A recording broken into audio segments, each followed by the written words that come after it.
Kansas City's first toll road opens this weekend in Overland Park, and more on the way. A new bathroom bill becomes law in Kansas. Another week and more twists and turns on a Royals ballpark. I don't think we're that far away. Plus, Independence becomes the new epicenter for public pushback against data centers. This is going to totally affect our quality of life. I don't know who in the world would turn down $150 billion worth of work.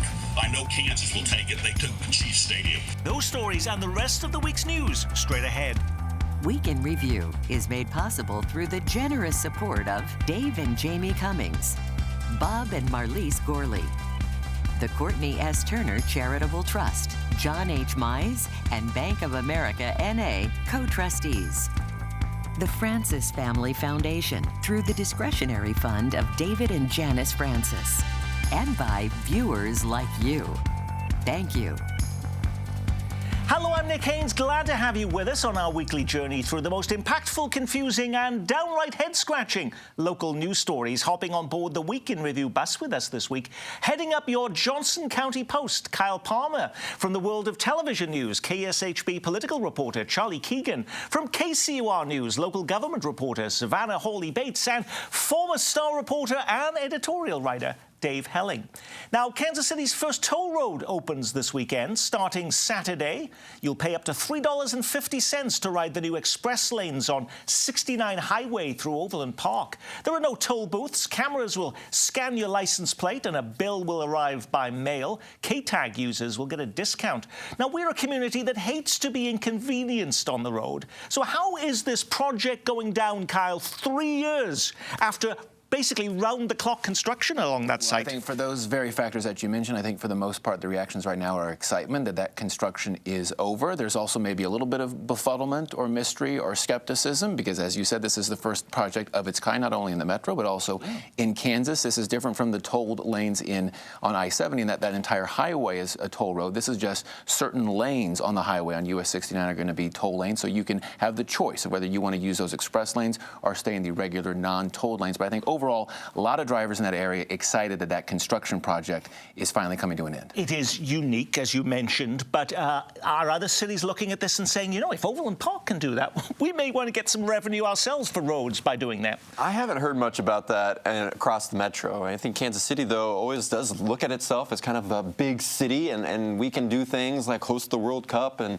have big stadiums and do toll roads now as part of that. So I think it's part of growing up, maybe, is having some toll roads. Yeah, it's not the first toll road in Kansas City. It's the first one now, or the only one now, but for decades it cost you a dime or a quarter to cross the Broadway Bridge from North Kansas City into Kansas City, which caused enormous resentment for many, many years from Northlanders who said, in essence, why do I have to pay to come into Kansas City? And there was also a toll for many years on the 18th Street Expressway from Kansas City into Kansas City, Kansas. People get a little bit angry about the idea that they have to somehow pay money to either have the convenience of a new road or to enter into a part of the community that maybe they just visit on occasion.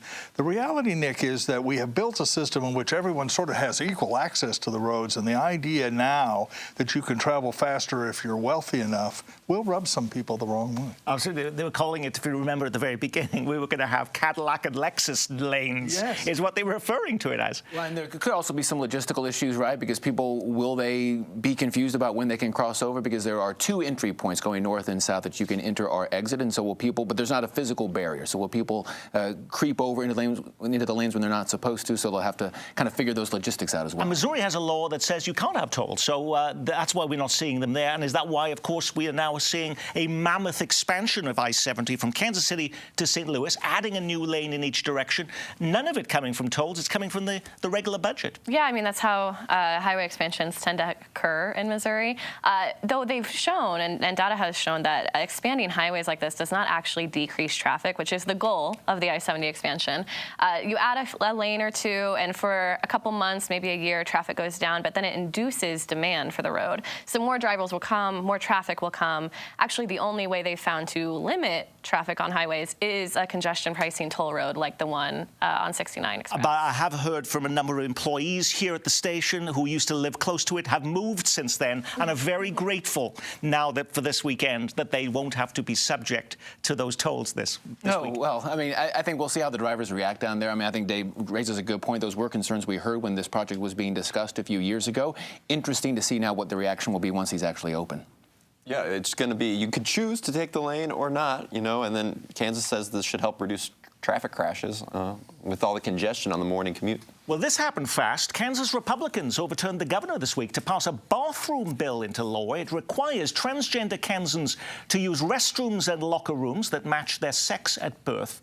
The measure also bans multi-stall unisex bathrooms in government buildings, public schools, and state-owned sports venues. That would include the proposed new Kansas City Chiefs Stadium in Wyandotte County. But, Kyle, I see this applies to city halls, public libraries, parks, county rec facilities. Are they going to be doing some remodeling now, or are they also on the hook for enforcing this new law? Well, also schools too. I know there are some Johnson County high schools that now have, I guess you would call, more modern unisex bathrooms that are multi-stalled, and so will those spaces be completely renovated or just relabeled?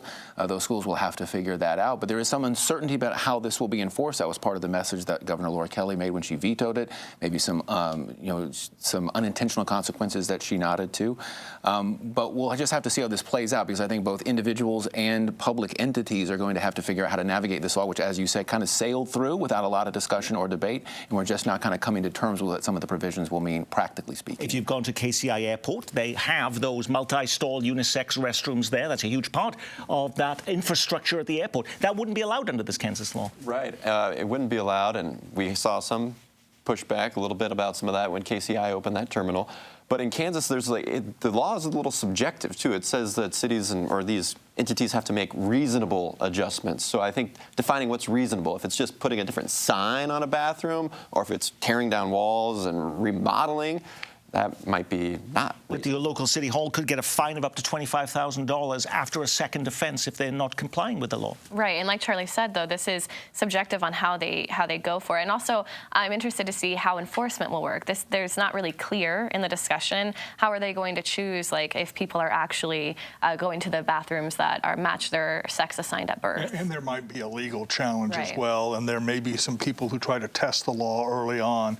So I don't think the conversation is over, but it should not be a surprise that this was passed over the governor's veto. The Republicans have been talking about it. What is a surprise to me, though, Kyle, is that we just had, this passed pretty handily with large majorities of the legislature in both houses, and yet the number one item on the Trump administration's agenda was to do redistricting, changing the political maps in Kansas, and they couldn't find enough votes to make that happen. Well, and redistricting is not going to happen in Kansas this year. I mean, Speaker Hawkins has said that he doesn't have the votes.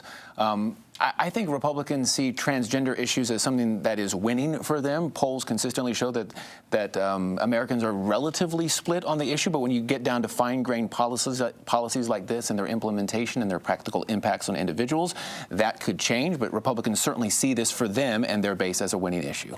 Another week brings with it more breathless news coverage about a new Royals ballpark. Speaking to reporters in Surprise, Arizona, as the Royals spring training is underway, Sherman claims a deal is tantalizingly close. We're not settled yet anywhere, but what I would tell you is I don't think we're that far away. You know, we're still evaluating Kansas. I don't think we're that far away, end quote. What does that actually mean? And does it mean he's boarding a plane, Charlie, right now to ink a deal with local officials? I don't think it means that, no. I think this is the fourth year maybe now that we've had the same quote from spring training in Arizona from John Sherman, so I'm not getting my hopes up. What I also find just as perplexing... Sorry, Savannah. Oh, no, I do think it is interesting, though, that, I mean, this has been years of this. I don't think we should be gullible enough to assume that something's going to happen tomorrow. But in the mayor's state of the city, he also teased a Royals deal coming soon, and then had some interesting tweets over that week, this past weekend, from the Washington Square Park area, from a parking lot, from Union Station, being like, enjoy the beautiful day, Kansas Cityans. So I think they're all hoping that they're closer, though they might be saying they're closer than they actually are. But the mayor, Quinton Lucas, of course, was also the one that said, all of this was the media, too much hoopla on that, and the Chiefs would continue to play in Kansas City, and that didn't happen either. Exactly. And like Charlie said, we've had 4 years of this where we can't really believe anything that's happening. Absolutely. What was interesting about it, though, Kyle, was the fact that he said, I'm still looking at Kansas. Now, I thought many people thought, well, the Aspiria campus, they didn't want that. That was over. Have you heard of any sites that the Royals are actively looking at in the state of Kansas? It's like Godfather 3. It's like when I thought I was out, they pulled me back in. We have not heard any real serious chatter about any other Royal site in Overland Park or Johnson County. They did buy the mortgage on that Aspiria site. That's what so closely linked them to that particular site. There have been rumors, pure speculation, that they might also be looking at the Brookridge area around I-435 in Antioch, just because it's a big space that has had some trouble getting off the ground. But have not heard any serious chatter about the Royals coming back to Johnson County. The Royals long ago stopped listening to my advice, which is fine, I guess. Maybe I'm not making much sense, but the longer this goes, there was an op-ed in the newspaper in the Kansas City Star today suggesting the Troost and Truman Road site, which our friend Eric Wesson has talked a little bit about near 18th and Vine. The longer these discussions go on, Nick, the more sites sort of crop up as possibilities. And what that means is when they do pick somewhere to go, a lot of people are going to be disappointed or frustrated or angry. And the longer this goes, that frustration grows. If John Sherman and Quinton Lucas and others connected with these negotiations want to go to voters, that would presumably have to happen in August. They should move quickly so that the continuing concern about the drawn-out process doesn't hurt their chances of succeeding at the polls. Well, and something else he said in that spring training quote was, I've heard people have decision fatigue about this. I also have decision fatigue.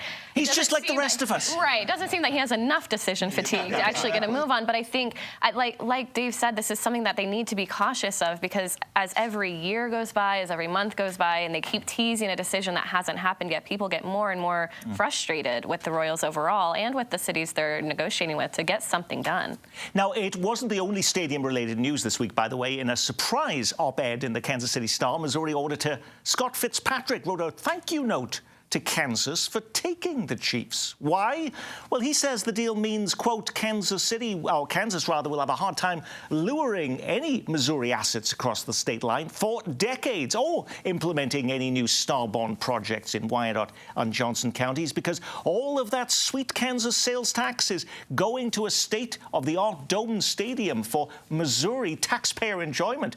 But is that really true, Dave? Does that mean that they can't be, they don't have the bandwidth any longer on the Kansas side? Well, it depends. To lure bigger projects? Yeah, it will depend on what the size of and the contours of the district, the Star Bond district for the stadium that will be drawn later this year by the Secretary of Commerce, because you can't have two Star Bond districts paying different bonds. You can't split the money into paying this bond or that bond. And, of course, the original map showed all of Wyandotte County, half of Johnson County, and that's what the auditor is talking about, that there won't be a lot of other areas that you could, in essence, capture the tax revenue from. But we haven't seen the final map yet, and there may be some understanding of that, and the borders shrink because of that.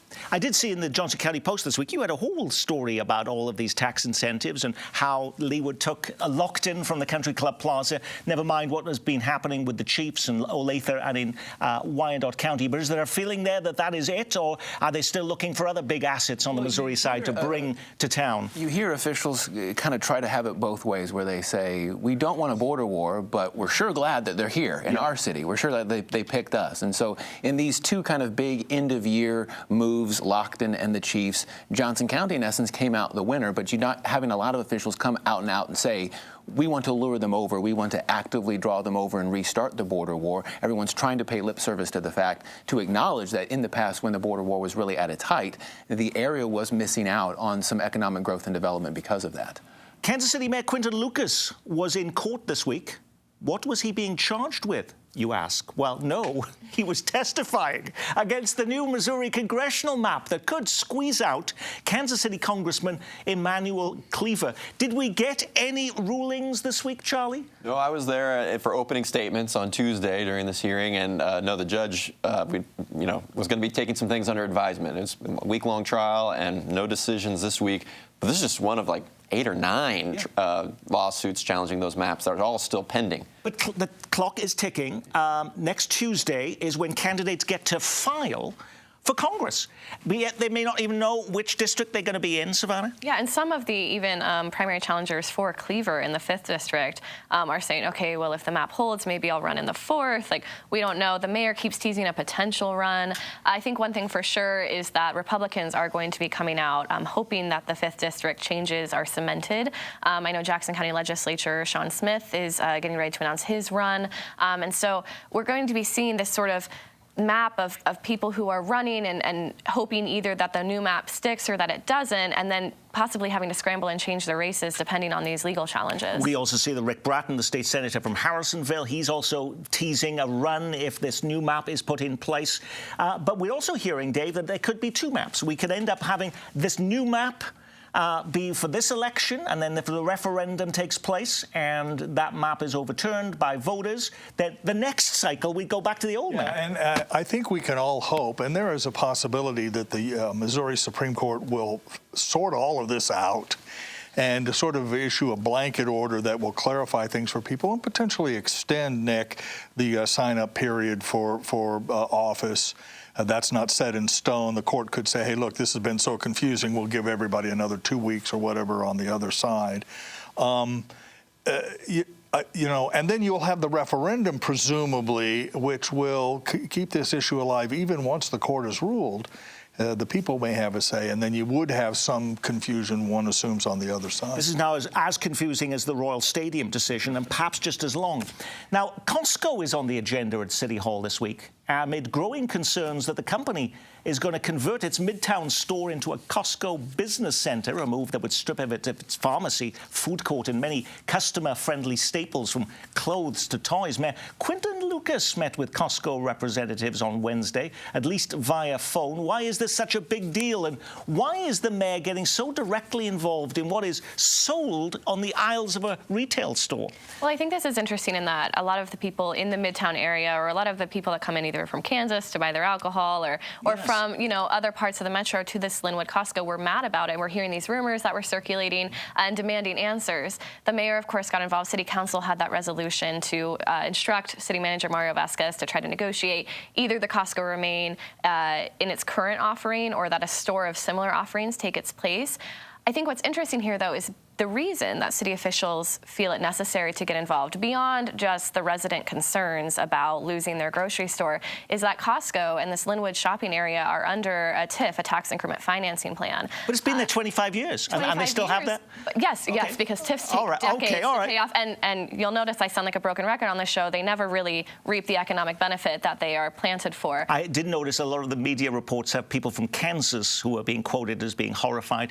Is that because you can get the alcohol at the Midtown Kansas City one, but you can't on the Kansas side one? Kirkland brand loyalty, man. You got to jump across state line for that. But I'm not surprised by this. We've had a couple of grocery stores close in Johnson County. It's huge news whenever a store like this closes or is potentially leaving. It's a for better or worse, an anchor for the community, and people identify with it, and so not surprising at all. And this really, though, is not a leaving, though. It's just the changing up of the offering, and that's still causing such backlash and outrage. I know, and I actually got a hold of somebody at Costco corporate, and they told me that it's like 60 to 70% of the items in a business center are the same that you'd get in a regular store, maybe different sizes and things like that. Sometimes it's the small things in life that really get you upset.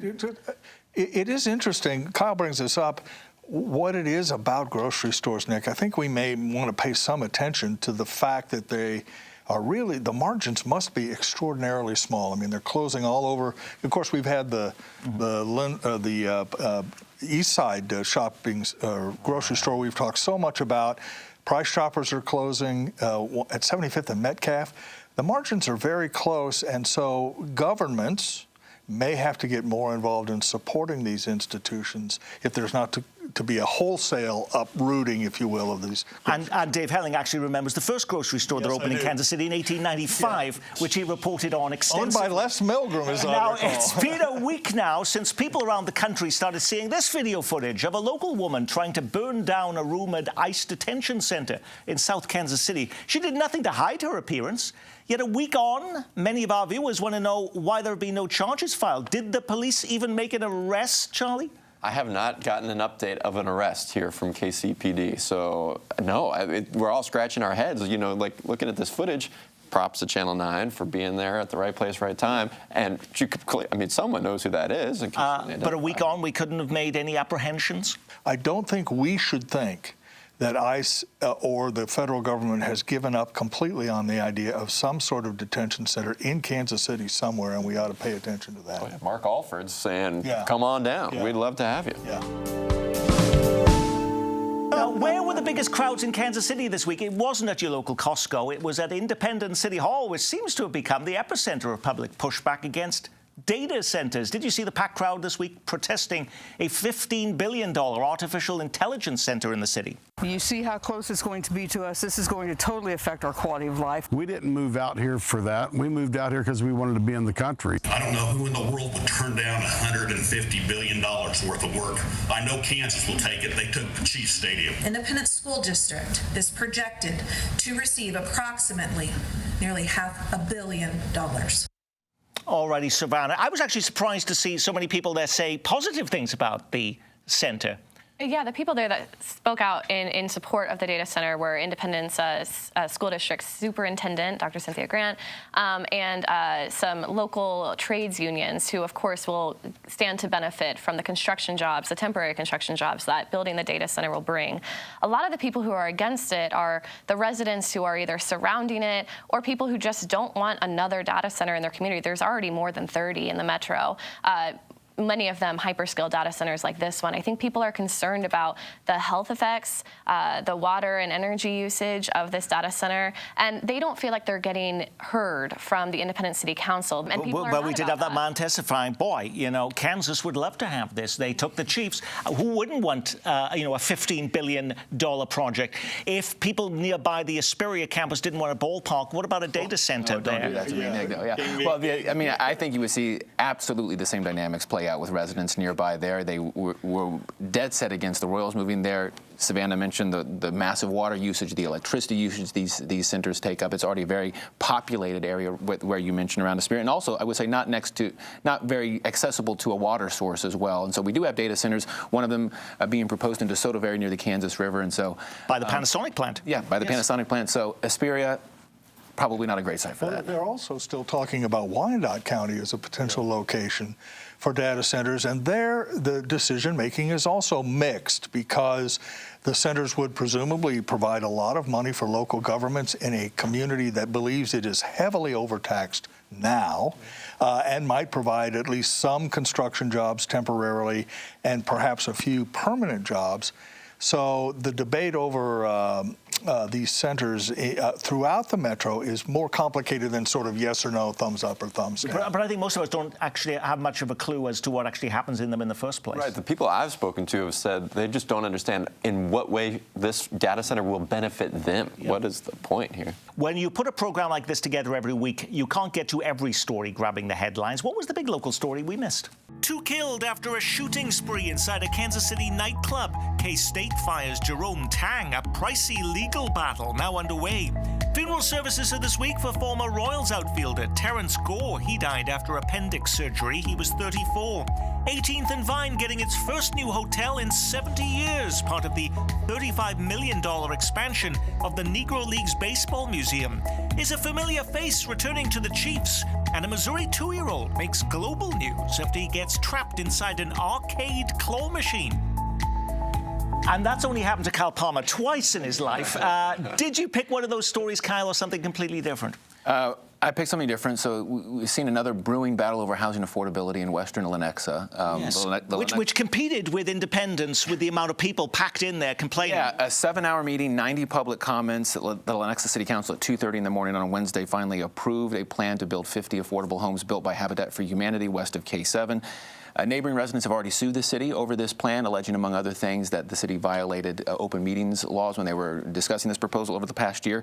But supporters of this are really passionate about it. They see Habitat's, solution, limited as it may be, as creative and unique to Johnson County's increasingly expensive housing market. So we'll see how this plays out. When you look at a theme here throughout this whole show, I mean, nobody wants anything built in their backyard, do they? I mean, isn't that the case? Completely, and of course, in the Lenexa case, the people who are most opposed to it are the neighbors across the street, whose homes were obviously built on vacant land at some point in the recent past. So there is some interesting discussion going on, but it is, I live in Lenexa, it is a very, very serious concern there. And your big story, Miss Dave? In 7 weeks, a little less than 7 weeks now, Kansas City voters will go to the polls to decide if they want to extend the 1% earnings tax, which we've been through before. It turns out that there are more than a few whispers in Wyandotte County that maybe an earnings tax would be a good idea, particularly if the Chiefs go over there, so that you could capture some of the revenue from all the jobs that are supposedly going to be created. And there is Kansas legislation that would allow a vote in Wyandotte County, or any county for that matter, to impose a 1% tax. That bears watching. For me, it's that a new bus riders union is launching today, the day that this airs on Friday, and their first order of action is to appeal Kansas City to include more bus funding in their budget, which is a years-long battle, much like the Royal Stadium. Charlie. I wanted to build on the nightclub shooting where 2 women died. The Kansas City, Missouri's multidisciplinary task force is now looking into the business, particularly, and launched an investigation to decide whether to suspend or revoke the business license for that nightclub where it happened. So I think it shows that there's some interest. But they keep talking about those things all the time, and yet they still happen. Yeah. Problem businesses continue, and on that we will say our week has been reviewed courtesy of KCUR's Savannah Hawley-Bates and Kyle Palmer from the Johnson County Post, from KSHB 41 News, Charlie Keegan, and news icon Dave Helling, now found at Kansas City Stack on Substack. And I'm Nick Haynes. There is no show next week. I know you're upset. In fact, we're gone for the next 3 weeks. Why? Well, you know money has become a little tight around here these days, and as we've lost our federal funding and we're heading into an extended membership drive, it's what helped fund this program. But don't worry, we'll be back right afterwards. Until then, be well, keep calm, and carry on.